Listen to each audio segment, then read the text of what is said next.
మహానటుడు, legendary character actor, ఇద్దరి నట ప్రస్థానం కూడా ఒకే సినిమాతో ప్రారంభమైంది. అది ప్రాణం ఖరీదు. అఫ్ కోర్స్ ఇక్కడే నారాయణమూర్తి ఉన్నాడు. నారాయణమూర్తి కూడా ఆ సినిమాతో ప్రారంభమైంది. సో సుదీర్ఘమైనటువంటి ఈ నట ప్రస్థానంలో మా అనుబంధం వెనవేస్తుంది. ఆయనతో నటిస్తున్నప్పుడు తెర మీద ఆయన నటన చూసి అద్భుతం అనుకోవడం వేరు, వ్యక్తిగతంగా 1-to-1 కూర్చున్నప్పుడు ఆయన చేసే చమత్కారాలు కానీ చెప్పే జోకులు కానీ అవి ఆద్యంతో చాలా ఉత్సాహపరుస్తుంది. అంటే షూటింగ్ ఉందంటే కనుక ఇవాళ కోట శ్రీనివాసరావు గారు ఉన్నారు, ఇవాళ చాలా హుషారుగా బాగుంటుందని ఉత్సాహంతో వెళ్ళేవాళ్ళం.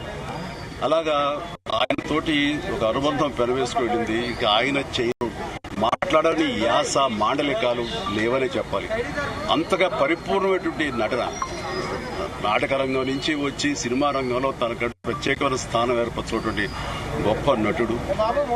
ఆయనతో నాకు ఎన్నో సినిమాల అనుబంధం ఉంది. ప్రతి సినిమా ఒక అద్భుతమైనటువంటి నాకు ప్రత్యేకం.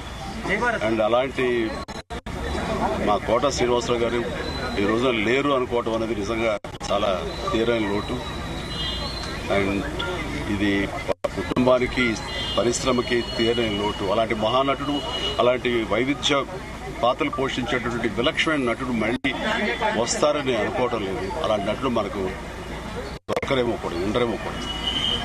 అది ఎవరు పూర్తి చేసేటటువంటి చాలా భారీ నష్టం ఈ పరిశ్రమకి. వారి ఆత్మనికి శాంతి చేకూరాలని భగవంతుడు ప్రార్థిస్తూ వారి కుటుంబ సభ్యులకి ప్రతి ఒక్కరికి నా ప్రగాఢ సానుభూతిని తెలియజేస్తున్నాను.